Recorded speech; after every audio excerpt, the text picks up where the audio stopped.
Donc, tout d'abord, il faut définir c'est quoi une solution.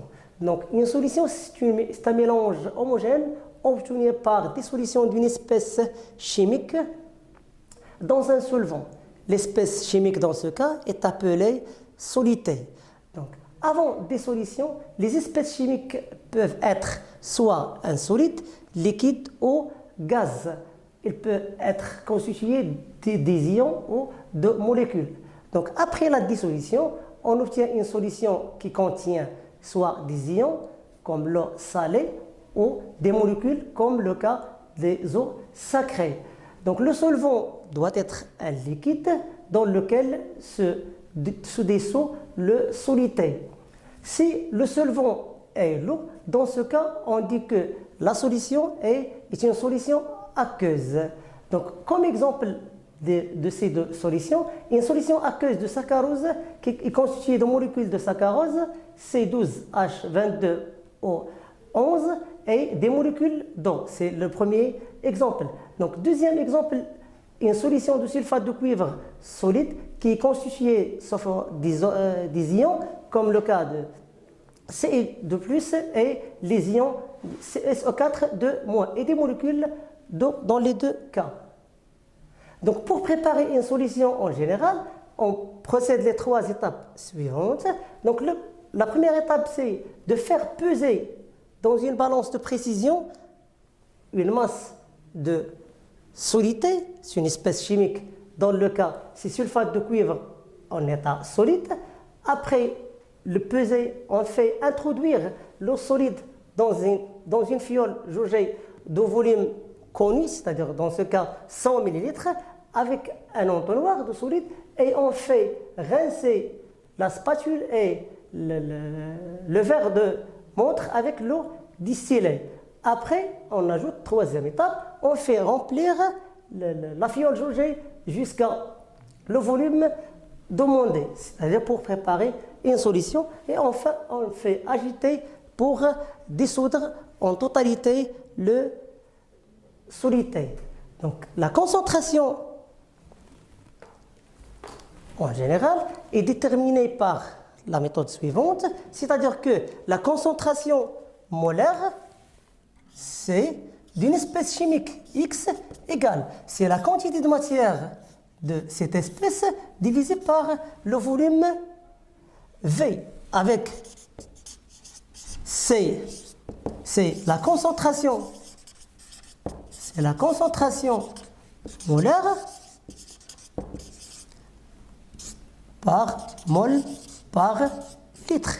N de X, c'est la quantité de matière en mol, et V, c'est le volume de la solution, en litres. C'est-à-dire que N, c'est la quantité de matière, sachant que la quantité de matière N pour les solides est égale à la masse sur la masse molaire. Et pour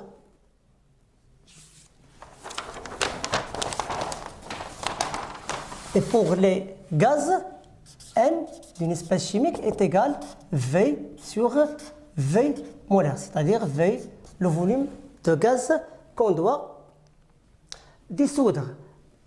Après la détermination de la concentration C, donc quelle est la relation entre la concentration molaire et la concentration massique? Donc la concentration molaire, ou la concentration massique en général est égale N sur V, avec N est égal la masse sur la masse molaire. Donc on remplace N dans la relation précédente, on obtient M sur V fois 1 sur M, sachant que c'est la masse de l'espèce chimique dissoute et la masse molaire de l'espèce chimique dissoute. Donc, le paramètre M sur V représente ce qu'on appelle la concentration massique et symbolisé Cm, donc fois 1 sur M de X. Donc, la relation entre la concentration molaire et massique, et donc C est égal, Cm, c'est la concentration massique divisée par la masse molaire de l'espèce chimique dissoute.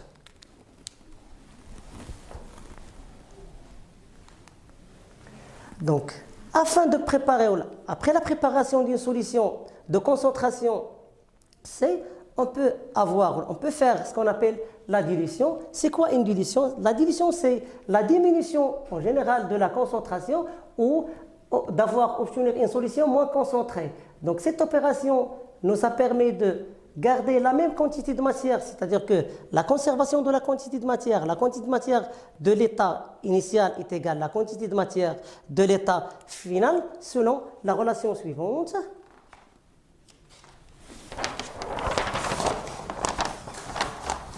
Si on aura par exemple une solution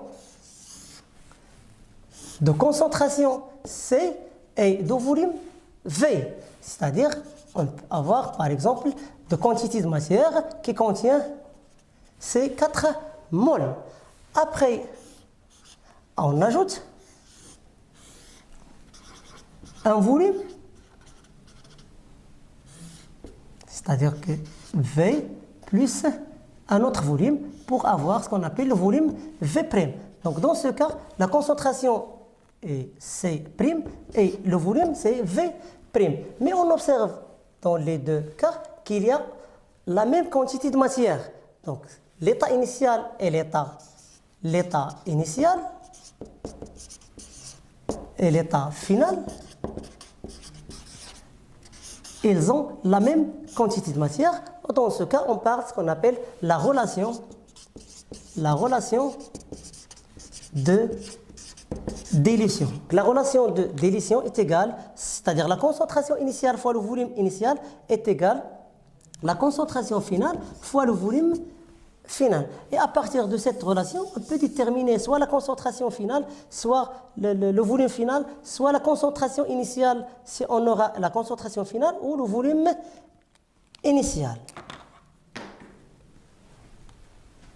Donc l'opération en général de dilution est résumée dans ce schéma suivant, c'est-à-dire qu'on prend un volume de la solution mère, un volume V0, c'est-à-dire de concentration C0. Après, on verse ce volume dans une fiole jaugée de volume bien déterminé et après, on ajoute de l'eau distillée jusqu'à le volume demandé. Donc, la relation en général de dilution dans ce cas, la relation de dilution dans ce cas, la concentration initiale fois le volume initial est égal final fois le volume final, avec le volume final est égal le volume initial prélevé de la concentration ou de la solution mère fois plus le volume d'eau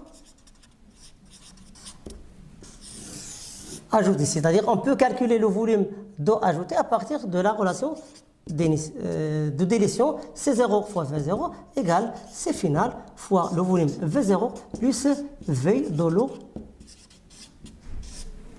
ajoutée.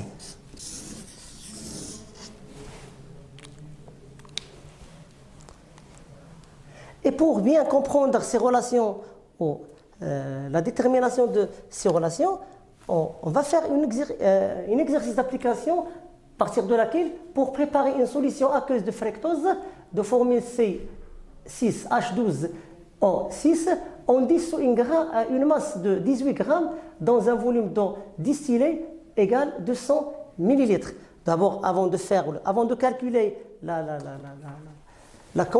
concentration, on doit calculer la quantité de matière. Donc, puisque l'eau solide dans ce cas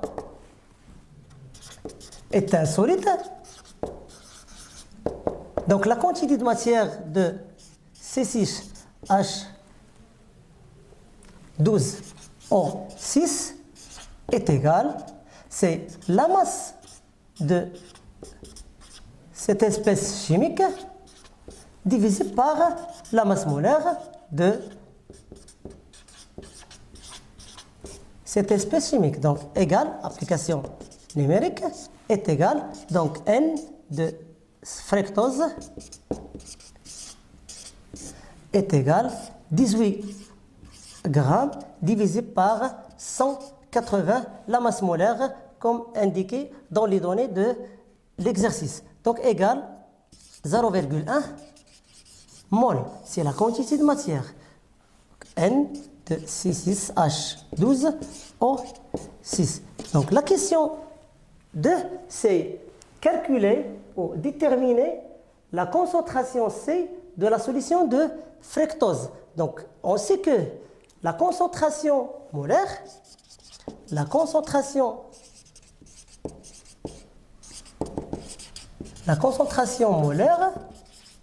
C est égale N sur V. Donc, application numérique, la quantité de matière dans ce cas est déterminée déjà. Donc, est égale 0,1 divisé par le volume considéré pour préparer cette solution égale 200 millilitres. Donc, 200 fois 10 à la puissance moins 3 pour la transformer en litres est égal 0,1 divisé par 0,2, c'est-à-dire 1, 2. Donc la concentration, donc la question 3 a pour objectif de déterminer ou là de faire appliquer la relation de dilution, c'est on va déterminer la concentration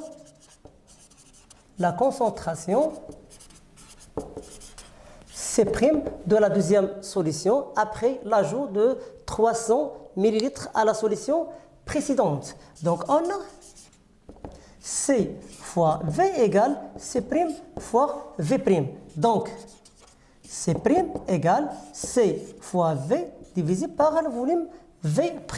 Donc application numérique, donc C' est égal C, 0,5 fois le volume précédent, c'est 200 fois 10 à la puissance moins 3 pour le transformer en litres. V', c'est le volume total, est égal 500 fois 10 à la puissance moins 3. Donc, on va simplifier par. Donc, C' est égal 0,2 mol par litre.